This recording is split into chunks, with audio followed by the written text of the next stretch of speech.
In the mid-19th century, a man named Henry David Thoreau embarked on a personal experiment in deliberate living. Disenchanted with the increasing complexity and materialism of society, he sought to strip life down to its fundamental truths. To do this, he borrowed an axe, walked into the woods near Concord, Massachusetts, and built a modest, one-room cabin on the shores of Walden Pond. For 2 years, 2 months, and 2 days, he lived there alone, supporting himself through his own labor, observing the natural world, and deeply contemplating the purpose of human existence. The narrative is not merely a chronicle of survival, but a philosophical meditation woven from the threads of daily experience. Thoreau meticulously records his costs, demonstrating how little money is actually required to meet one's basic needs when freed from societal expectations.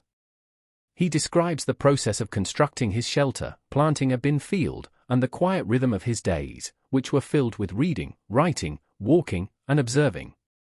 The simplicity of his lifestyle afforded him what he valued most, time and freedom. He argues that people often become slaves to their possessions and their relentless pursuit of wealth, working themselves into a state of exhaustion to afford luxuries they have no time to enjoy.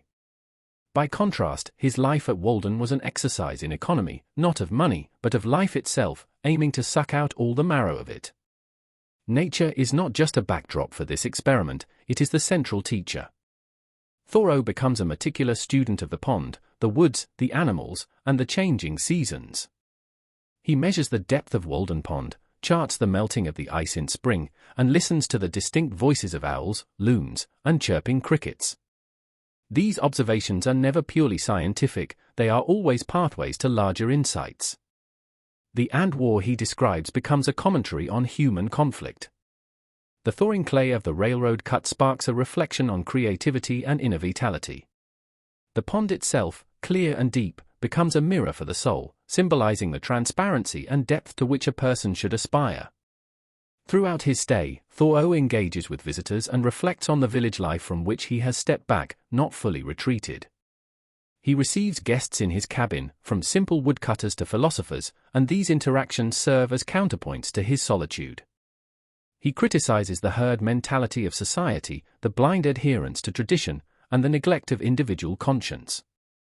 His famous call to live deliberately is a plea to wake up from the slumber of routine and to confront the essential facts of life directly, to see if he could learn what it had to teach, and not, when he came to die, discover that he had not truly lived. The changing seasons provide the structure for his internal and external journey. The lush abundance of summer gives way to the introspection of autumn and the stark, pure silence of winter. This winter period is particularly profound, a time of distillation where the landscape is reduced to its essentials, much like his own life. When spring finally arrives with its explosive renewal, Thoreau feels a corresponding rebirth within himself. The ice breaks up with thunderous groans, the earth softens, and life returns with irresistible force. He sees this as evidence of perpetual, hopeful renewal, both in nature and in the human spirit. He concludes that his experiment was a success, not because he proposes everyone should live in the woods, but because he proved a point about sufficiency and focus. He learned that by reducing material clutter and social noise, one could gain immense spiritual and intellectual wealth. He left Walden for as good a reason as he went there, having more lives to live. The book is an enduring invitation, not to wilderness solitude per se, but to an internal exploration. It challenges every reader to identify their own Walden, to simplify their own existence, and to march to the beat of their own drum, regardless of societal pressure. It is a testament to the idea that the universe is wider than our views of it, and that a life of conscious purpose, closely aligned with the rhythms of the natural world, is the richest life of all.